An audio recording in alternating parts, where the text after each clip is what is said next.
Hi there, it's Tracy from Step by Step Painting, and this acrylic painting tutorial is going to show you how to paint Swan Bridge with acrylics on an 11 by 14 inch canvas. So the goal with this painting is easy, simplified color palette. We only have 6 colors for this, and I only use 2 brushes.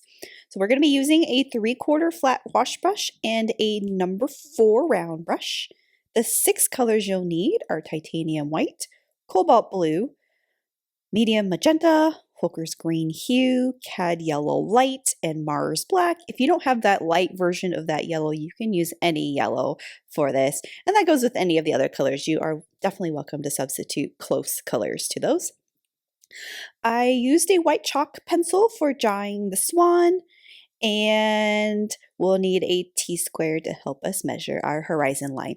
Let's go ahead and get started. So we're going to start with our canvas in a vertical format, and we want to find the center of this. So depending on the size canvas you're using, this measurement will be different, but my canvas is 14 inches high, so I'm going to measure 7 inches, make a little mark, and draw a horizontal line all the way across with just a regular pencil.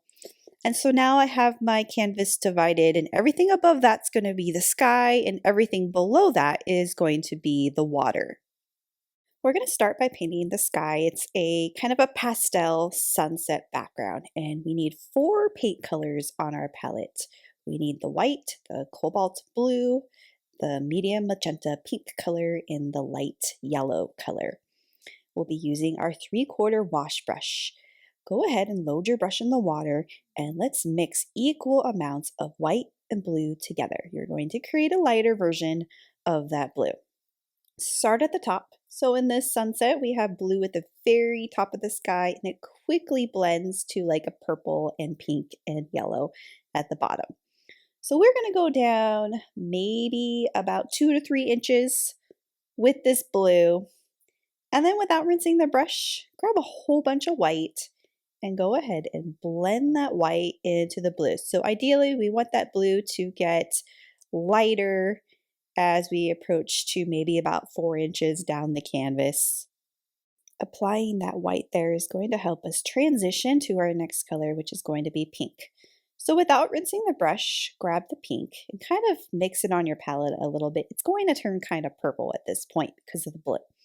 Start below where you added that white and blend that pink in. It's going to show up kind of dark and kind of purple, and that's okay. We're going to work that transition zone a little bit further. So that's that part where that pink is hitting that light white blue color. Go over that several times and allow that to wet on wet blend on the canvas.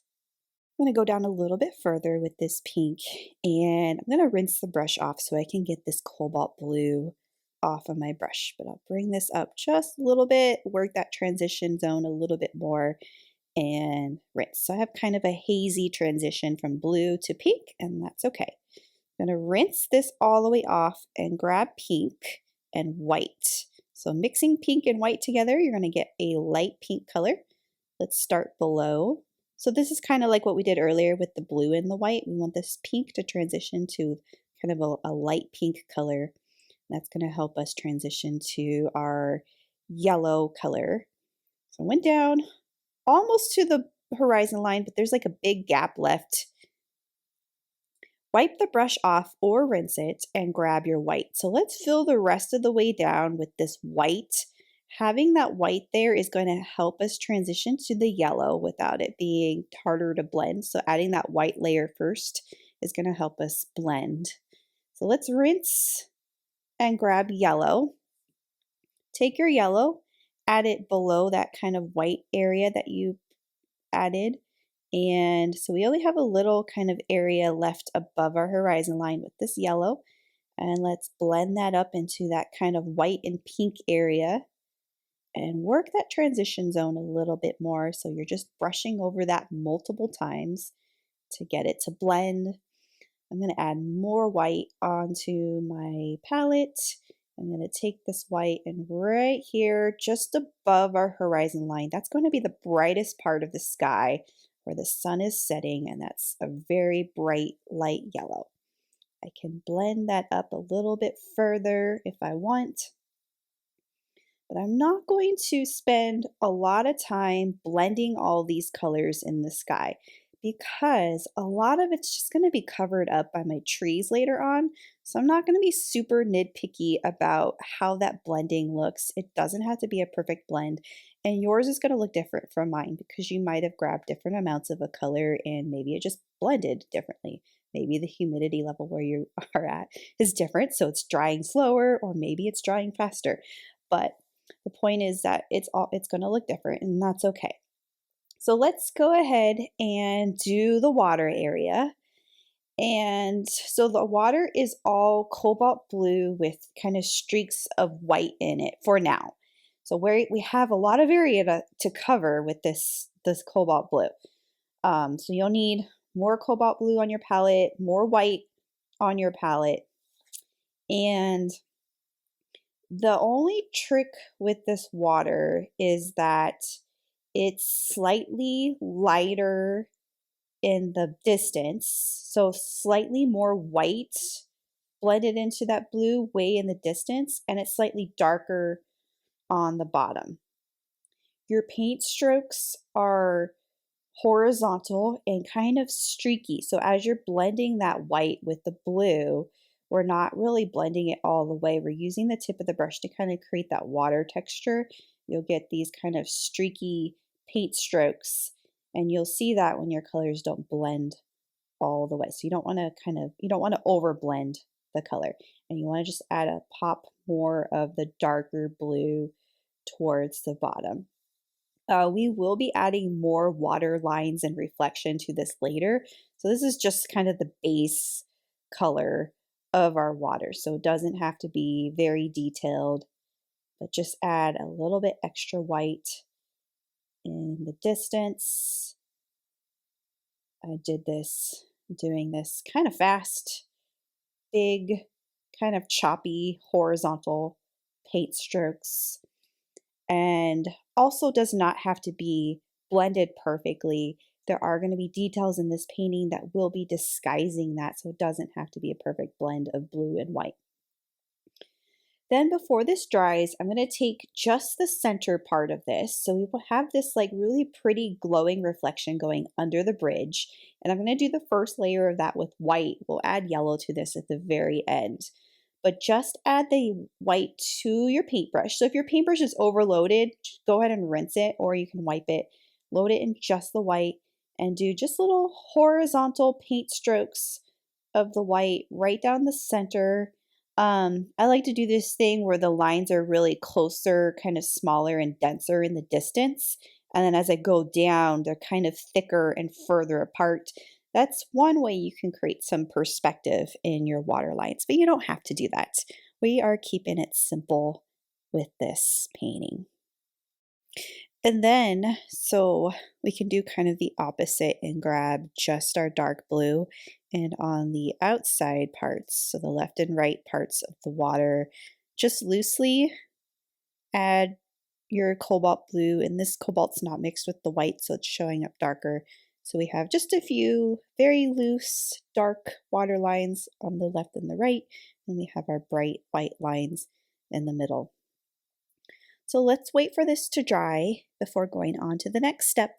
And in the next step, you'll need a piece of white chalk to help us draw the bridge and the little foliage around the bridge.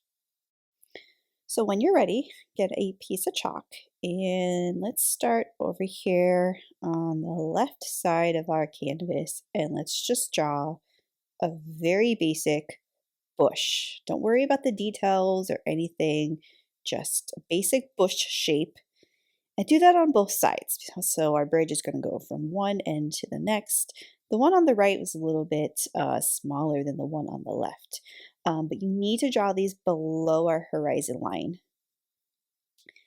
Then draw an arc line that connects those two together. So it's going to kind of look like a rainbow with the two little clouds on each end of the rainbow.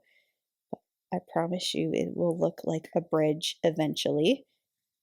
So that's the top edge of the bridge, and let's draw the next line. So I'm going to go about right here, I'm going to sketch it, and there's my second line, almost completely parallel to the first one, although it's a little bit more narrow towards the top and wider on the left and right. And this third line is that three-dimensional part that shows the under part of the bridge. And we only see this little kind of curved rectangular area on that side. So there's the top of the bridge, there's the opening, and we should have water that is shown under the bridge. So that's why we started below our horizon line. Next, we're going to load our paint palette with the colors that we'll be painting our bridge. So you'll need Mars Black and Titanium White. You'll also be using the 3/4 inch flat wash brush. Mix black and white together. You're going to create this kind of dark gray color. And just for fun, I added a little bit of Cobalt Blue to that, but you don't have to add blue to that if you don't want to. And then let's start by just painting the top part of the bridge. So I'm taking the very end of the bristles and I'm using that to outline the top edge of the bridge. Sometimes a little bit of water on the brush is enough to just kind of help with the flow of the paint, especially when you want this line to be nice and crisp and not super dry. This whole top part is a solid coat of that medium gray color.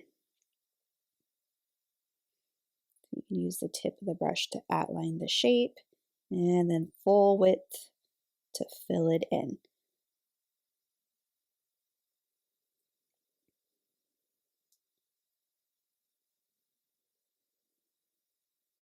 Then we're going to paint the under part of the bridge, and without rinsing the brush, grab black. Only a little bit of black is needed here. And just take that and outline the entire arc, the under part of the bridge. And I'm going to switch to a 4-round brush for the rest of this under part, just because this is a smaller area. And you could try using the 3/4 flat, but I found it easier just to grab the round brush for this. And I changed that bottom angle. So that bottom angle that we drew was horizontal. I actually made it go a little bit diagonally instead of parallel to the horizon line. So this angle right here is a little bit diagonal, but the rest of all of this is solid black. So now we have an opening part. That opening part of the bridge is painted. It's darker, it's more shadowy. If you want to be a little more advanced about this, you could add a little bit of highlighting in that. So grab a little bit of white on your brush without rinsing. And just over here on the right side, I'm just going to add a little bit of lighter color. Maybe the sun is hitting that part, so it's showing up a bit lighter right there. I can drag that inwards, but the rest on the left is dark and shadowy. We're going to paint the cobblestone next, so without rinsing the brush, grab your white and let's paint our first stone. So I'm just going to paint a little oval, and I'm just going to paint a whole bunch of little ovals of various sizes. And my white that's on my brush is now blending with this gray that's still on my brush. So I'm getting different variations of that white. That's kind of the point here. And maybe there's little tiny stones along the arc. So I'm going to do like little kind of one-stroke blobs, stones, along the bottom part of the bridge.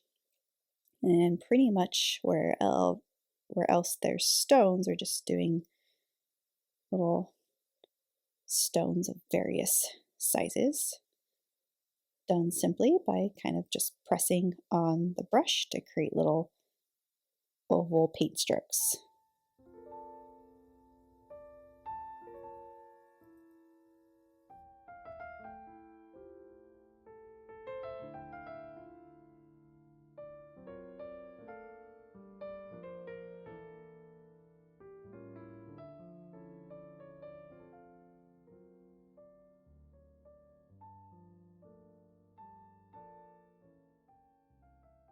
Next, we're going to paint the two bushes that are on the left and the right of the bridge. So I'm going to rinse both of my brushes off, load Hooker's Green Hue Permanent onto my palette, and you'll be mixing that green with Cad Yellow Light and Titanium White. So if you need more of those colors on your paint palette, add those as well.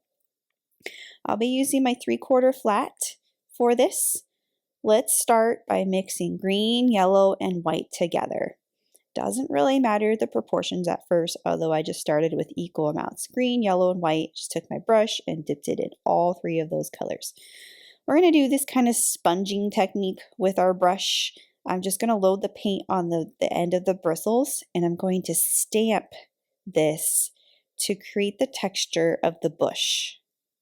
So we want different color variations in this bush, which is why we're loading it in dark green sometimes and then loading it in yellow and white other times, and just letting that kind of blend on the canvas. We do want our bush to be a little bit darker at the very bottom. We'll add some black to that later, but for now, for the most part, it's just kind of random. And you get that texture by getting those colors to be kind of varied. We can go over our bridge a little bit more. We can take some of this bright yellow color and just kind of at the top, maybe there's some brighter parts of that bush at the top, but we get that nice pretty texture using that stamping technique. So we're going to do the same thing over here and start with a big chunk of yellow, I guess. And just stamping, filling in that chalk bush drawing I did, getting that green. We know it's going to be darker towards the bottom, so I can add some of this darker green towards the bottom and let that blend with that yellow green. It's going to look like it's kind of floating in the water for now, and we'll add shadow and reflection later, so don't worry about that. A little bit extra lighter color towards the top, and we'll just kind of build it up. And we are going to be overlapping all of this water horizon area. We're not going to see that anymore except for under the bridge is where we see that horizon line. So both of the bushes are, so the one on the left is a little bit bigger than the one on the right. Wipe the brush off. We don't want this to turn gray, but we also need it to be kind of dark, if that makes sense. Load. So if there's too much white on the brush, and adding black on there is going to make it turn too gray. A little bit of black, just a teeny tiny bit, and we want this very, very bottom to be dark. We don't want it to be like pure black, but we just want it to blend a little bit with our green. If you need to, add more green to your brush. So again, this isn't pure black, it's really, really dark green that we're doing. And you're just stamping that at the very bottom. That's going to give your bush that kind of shadowy color.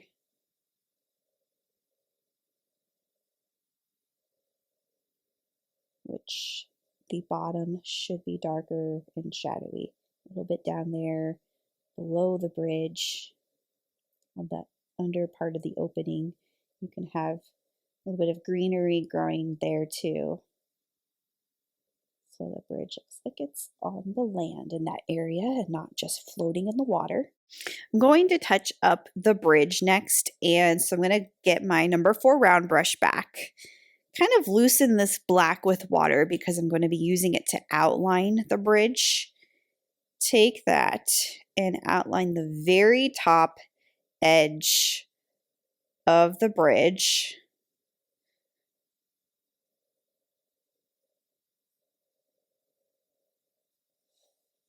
You can also do this step with a black paint pen if you prefer to outline with paint pen. Sometimes it's easier to control that than this round brush. So just a very thin black outline at the very top. Can maybe touch up some of these stones while I'm at it.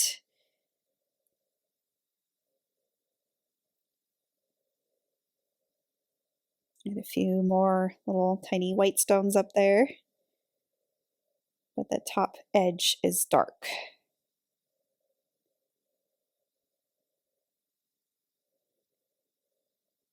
And then if you need to, you can re-outline the bottom outline of the bridge as well. So this right here can be re-outlined.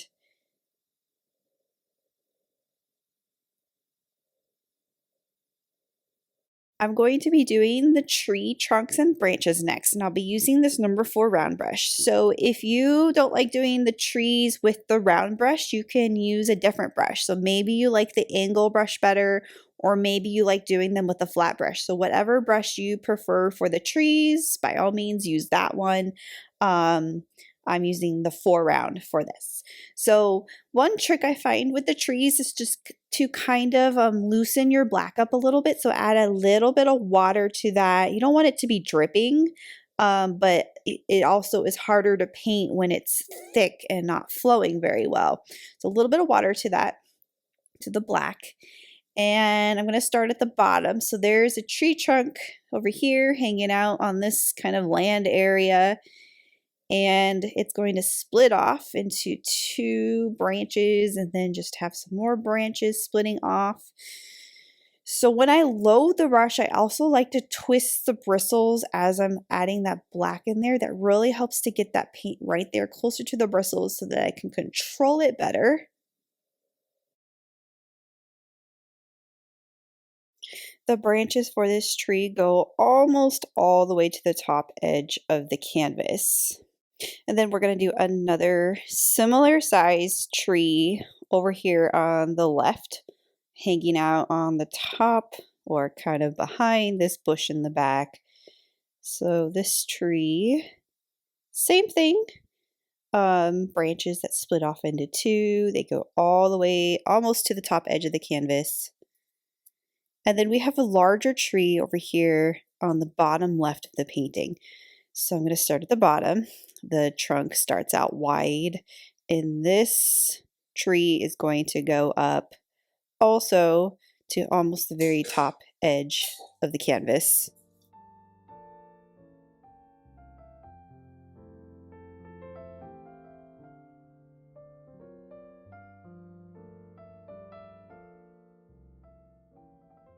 It's going to split off into 2 parts. So this branch gets very, very thin and loose as it goes up. Starts out thick and then it gets thinner. And just a bunch of little branches kind of going off of that. Don't really have to worry about where the leaves are going to be. Just do simple trees. So we have 3 basic trees. I'm not going to highlight those. I'm just going to keep them solid black in this painting. I am going to erase some of the chalk. So as long as your bridge is dry, it should erase. I'm just using a baby wipe to erase. You can also use a clean wet paintbrush and that'll erase the chalk too.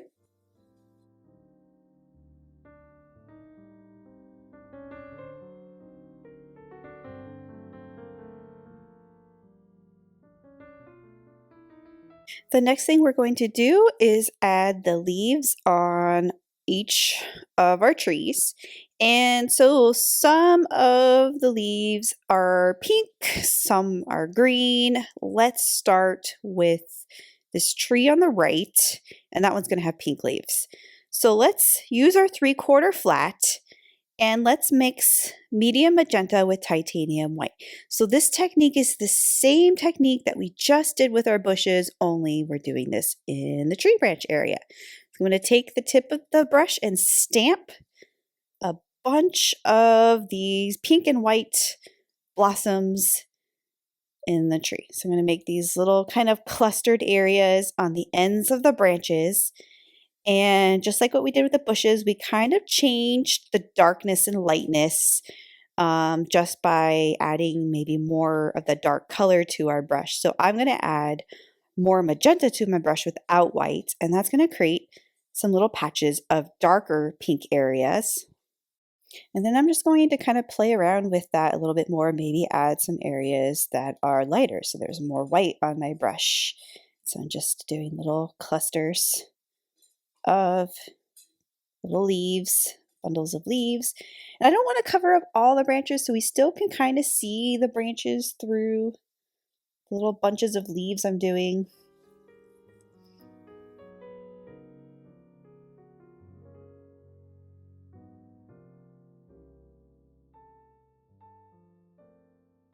Maybe there are more blossoms kind of down here. Maybe they're not attached to branches or we don't see the branches they're attached to. But I'm just going to take the pink and white and just do like a little bunches, little patches of pink blossoms. Maybe they're behind the bridge. Some are kind of overlapping the bridge. And because it's in the distance, we don't have to have it be super detailed. We can kind of let it be loose and abstract. Let's do this tree back here with green leaves. So I have the green and yellow loaded on my 3/4 flat, and I am stamping that one. And so kind of the same thing that we did when we did the bushes. So let's grab some darker green so we get some variation of color in here.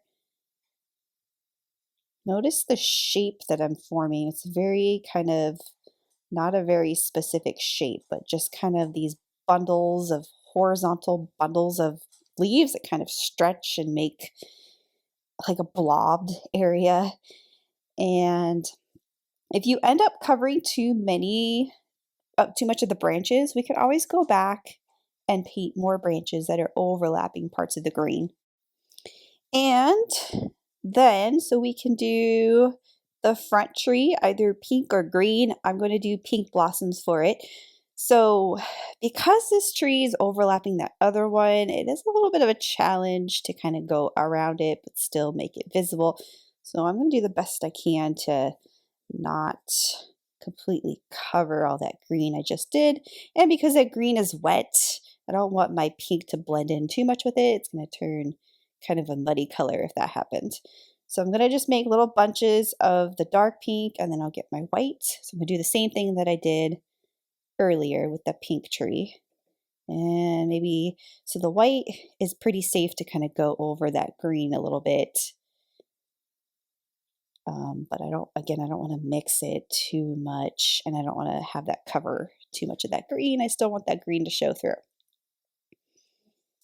So again, just think very abstractly with these tree branches. You can have some just kind of hanging down a little bit. So some of these little bunches are on the edge. They're kind of curved downwards a little bit. A few more bunches of white, but I don't want to cover all that green.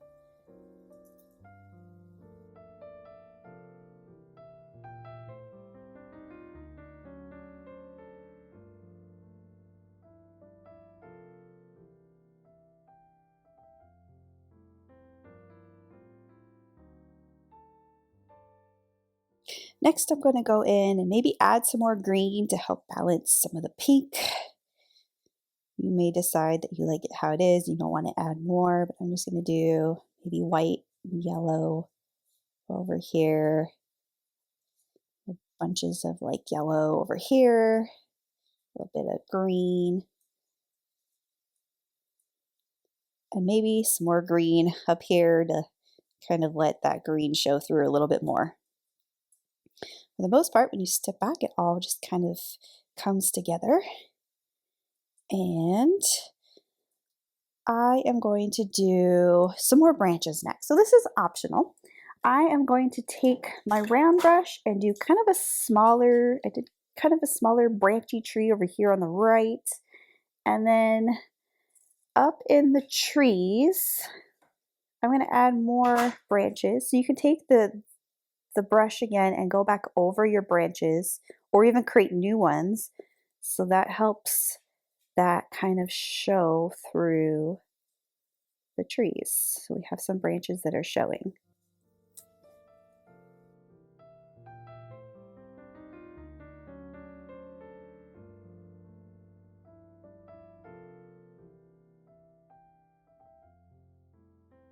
Next, I'm going to work on some of the water reflection in this painting. So I have the number 4 round brush still and the color Mars Black.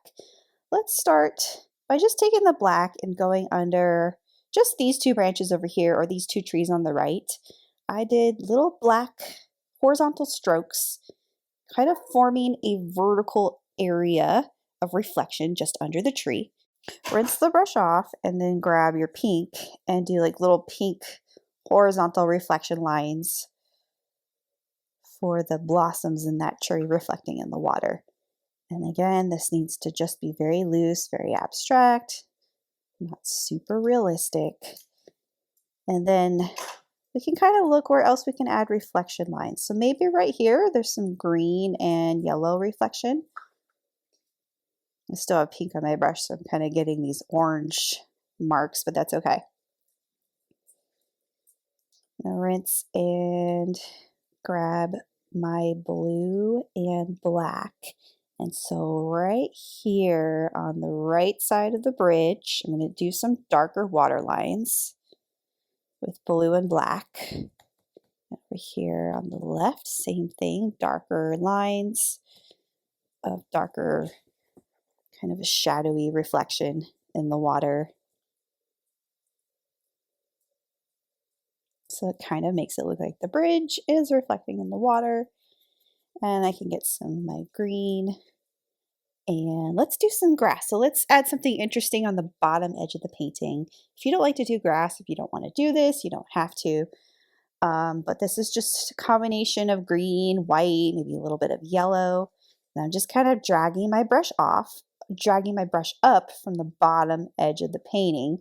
It helps if your green is a little bit watered down, like when we watered down the black for the tree branches.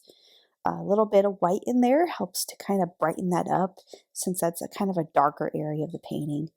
But this just adds another layer in our landscape. Some grass that's kind of growing on the bottom area. Next, I'm going to add more white reflection in the center part of the painting under the bridge. I'm going to rinse my 4-round brush up and get some fresh titanium white on my palette. I'm just going to take that and loosely add these lines. So my lines are closer together, kind of smaller in the distance. And as I work my way down, they're looser, wider, and more spread apart. And that's going to create some more distance in your landscape with these water reflection lines. Maybe we have some more grass kind of growing over here on the end of the bridge. You don't have to get this detailed in it if you don't want to. Maybe there's some pieces kind of sticking up and overlapping the base of that bridge, and that really helped make it look like that bridge is nestled into the land area. A few more bunches of leaves. I am going to be drawing the swan next, and I'll be using a white chalk pencil to draw this. I recommend drawing it out first unless you feel super confident. You can just go ahead and paint him in. But I'm just going to sketch him out.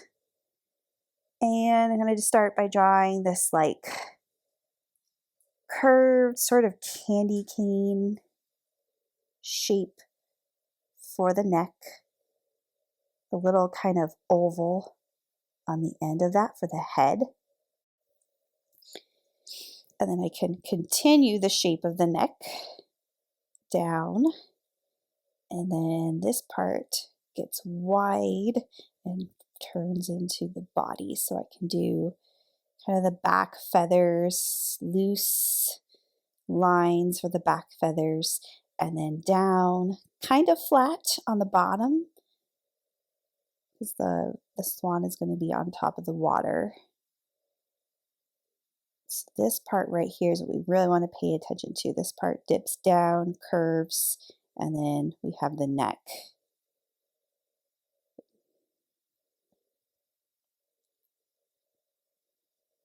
So I'm not going to draw the beak because it's such a small little detail, but that is what I am going to draw. I'm going to go ahead and paint him in, or her, starting with the kind of oval shape for the head. I'm just going to take my time, little paint strokes at a time. I'm going to make the neck curve down. So there's that kind of, almost looks like a question mark without the little dot at the bottom. It's going to carve down for a candy cane shape. And then this is the part that kind of goes wide and then curves into the body. So our feathers back here, we can be kind of simple about it. I am kind of outlining the swan first before filling him in. I like to kind of define the shape and then fill it in. So for the feathers, we can be just kind of simple about it. Little kind of curvy lines for the outline of it. And then it's not entirely flat on the bottom, just a little bit rounded at the bottom.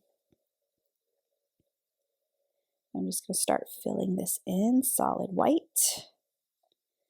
Make my paint strokes kind of go outwards in the direction of the feathers.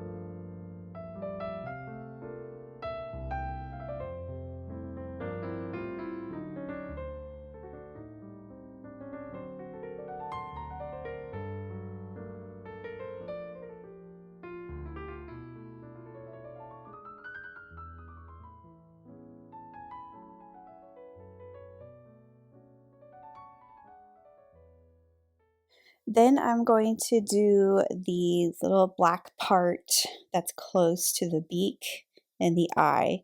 So I have a rinsed brush and the color Mars Black.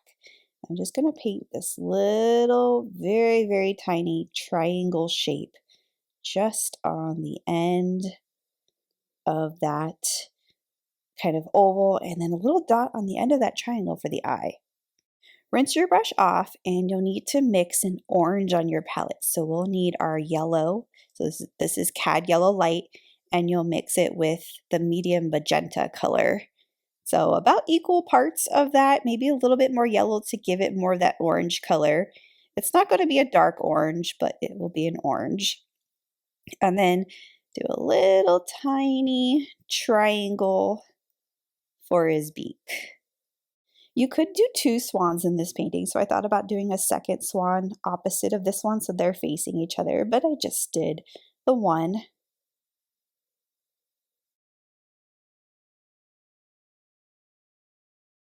I'm going to add a little bit of shadow to the swan, so I'm going to rinse the brush off and grab black and white on the brush, so it's kind of a gray color, not a pure black color. And just on the bottom, and a few little kind of strokes in the back area. I don't want to go too crazy. I don't want to turn the swan gray because it's a white swan, but doing a little bit of like gray textured strokes is going to give him a little bit more detail. I can go back and add more white if I need to. There is reflection under the swan, so just loosely paint white water lines right under the swan. It doesn't have to exactly form the shape of the swan, just very loosely like what we did with the rest of the water lines in this painting. And a little bit of black right directly under the swan.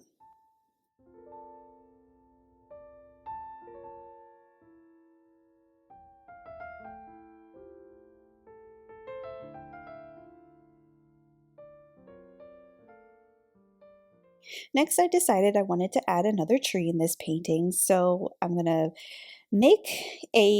do this as a lighter color instead of just the black. So I'm going to do black and white and still kind of loosen that paint up with a little bit of water. And then right here, kind of a tree in the background. And then we can add our leaves to this tree. So I'm going to do green leaves for that one. And I get my 3/4 flat and use green and yellow. And because this is smaller, I can kind of just use the corner of the brush instead of the full amount of bristles to really get in there and kind of be very specific about where I want those little branches or little bundles of leaves to be. So this one is behind that pink tree that's in front of it.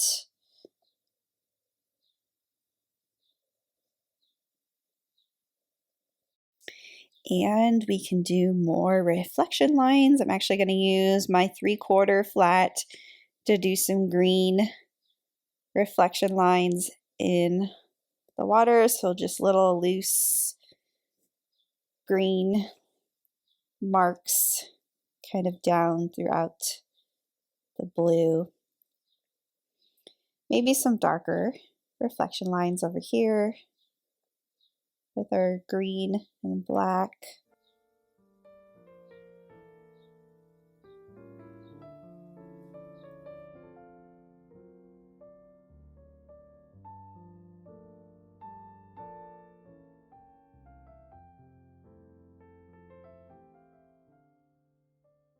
When the swan is dry, you can erase any remaining pencil lines, and I'm going to go and do a few more touch-ups around my trees, add more branches. And I'm going to add a little bit more white to my swan. I'm not going to cover up all that gray kind of feather texture I did, but just another layer of white.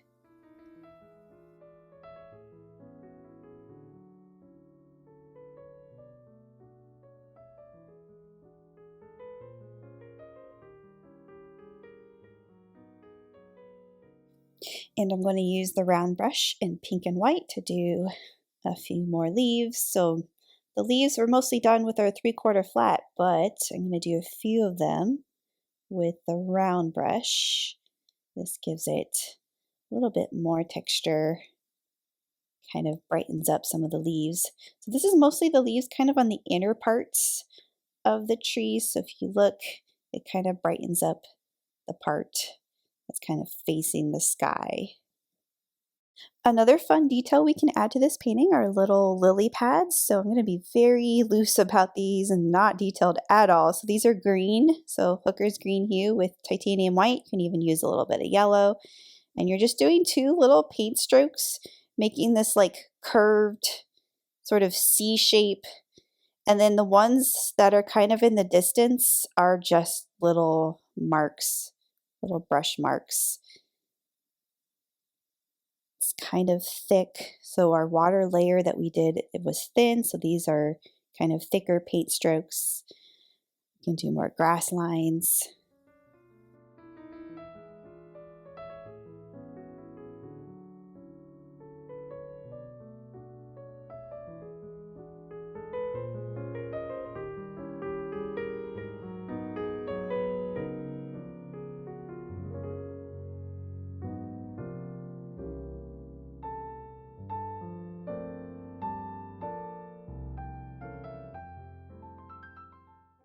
And the final thing I'm going to do is add a little bit of yellow in the reflection in the very center of the painting. So with the cad yellow light and the round brush, mix a little bit of white into it so this isn't too yellow. So it's kind of a really, really light yellow. I'm just going to go back over our center white water lines, and that adds our yellow glow of reflection in the water just under the bridge.